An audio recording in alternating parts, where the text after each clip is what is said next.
Burton G. Malkiel's A Random Walk Down Wall Street is a seminal work on investing that has influenced millions of readers since its first publication in 1973.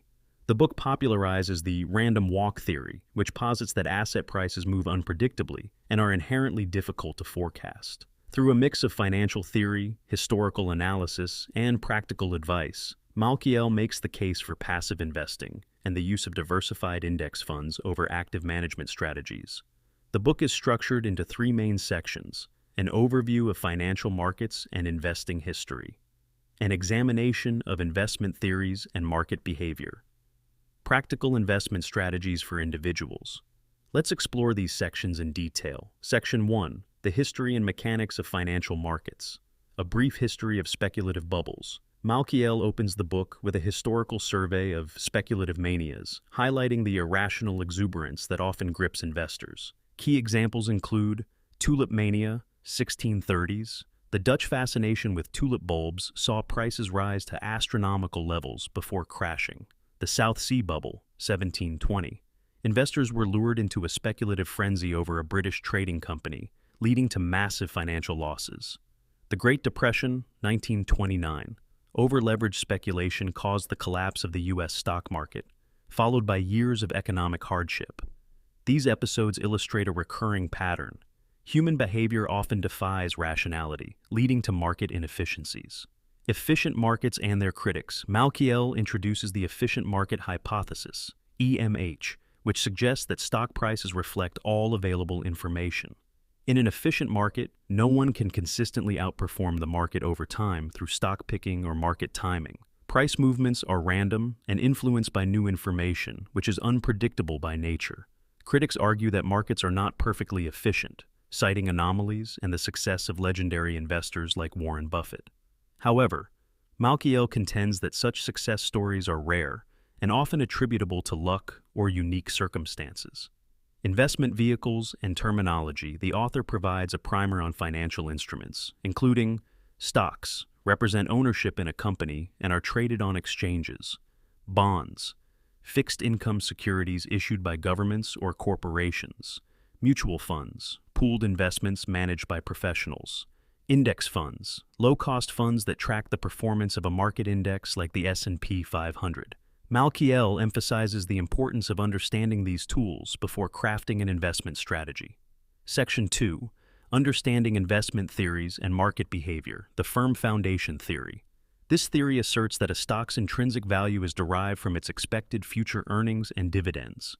Rational investors should buy stocks priced below their intrinsic value and sell those priced above it. Malkiel highlights the limitations of this approach, noting that estimating intrinsic value is fraught with uncertainty. Market prices often deviate from fundamentals due to irrational behavior. The castle in the air theory. This theory, championed by John Maynard Keynes, focuses on market psychology. According to this view, investors should anticipate how others will value a stock, rather than focusing solely on intrinsic value. Speculative bubbles arise when collective expectations drive prices to unsustainable levels. Malkiel critiques this approach for encouraging speculative behavior and ignoring long-term fundamentals. Behavioral finance and market anomalies. The book examines how psychological biases influence investor decisions, contributing to market inefficiencies. Overconfidence. Investors often overestimate their ability to pick winners. Herd mentality. Fear of missing out leads to crowd behavior, fueling bubbles. Anchoring. People fixate on arbitrary benchmarks, leading to irrational decisions. While these biases challenge the EMH, Malkiel argues that they do not invalidate the randomness of price movements. Technical versus fundamental analysis. Malkiel critiques both technical and fundamental analysis as unreliable methods for beating the market. Technical analysis involves studying price charts and patterns to predict future movements. Malkiel dismisses this as akin to astrology, with no scientific basis.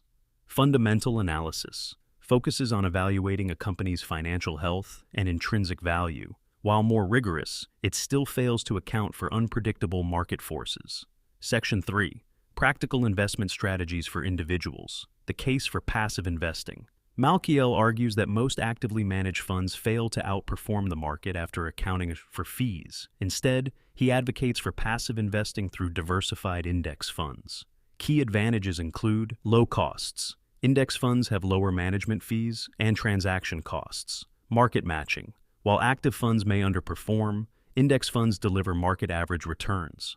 Asset allocation and diversification. Proper asset allocation is crucial for balancing risk and reward.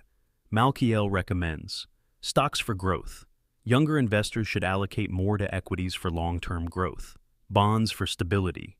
As retirement nears, increasing bond holdings reduces volatility. Global diversification. Including international assets mitigates country-specific risks. The importance of time. Horizon. Malkiel underscores the power of compounding and the need for a long-term perspective. Over time, stock markets tend to rise despite short-term volatility. Dollar cost averaging, investing fixed amounts regularly, helps smooth out market fluctuations. Avoiding common pitfalls. Malkiel advises against market timing. Attempting to predict highs and lows often leads to poor outcomes. Overtrading. Frequent buying and selling erodes returns through fees and taxes. Speculative investments, high-risk bets like cryptocurrencies or penny stocks rarely pay off.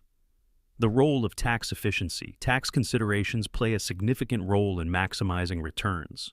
Strategies include using tax-advantaged accounts, e.g., IRAs or 401ks, minimizing capital gains taxes by holding investments long-term. Key takeaways and conclusion. Malkiel's investment principles start early. The sooner you invest, the more you benefit from compounding. Diversify broadly. Spread your investments across asset classes and geographies. Minimize costs. Avoid high fees by choosing low-cost index funds. Stay disciplined. Stick to your plan, even during market downturns. Final thoughts. Malkiel concludes that while markets are unpredictable, success is achievable through disciplined, passive investing. By rejecting the allure of speculation and focusing on long-term goals, investors can build wealth with minimal risk. Why the book matters today. The principles outlined in A Random Walk Down Wall Street remain highly relevant in today's complex financial landscape. As markets evolve with technology and globalization, Malkiel's advocacy for simplicity and common sense continues to resonate with readers. This book serves as both a primer for novices and a guide for experienced investors seeking to refine their strategies. Whether you're saving for retirement or building a college fund, its timeless advice is a valuable resource for navigating the world of investing. Thanks for joining me today. If you found this summary helpful and want to dive deeper into more transformative books, don't forget to hit that subscribe button. Join our community of lifelong learners and stay updated on our latest book summaries and insights.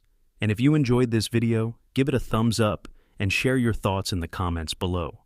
What principle from this book resonated with you the most? I'd love to hear from you. Until next time, keep reading and keep growing.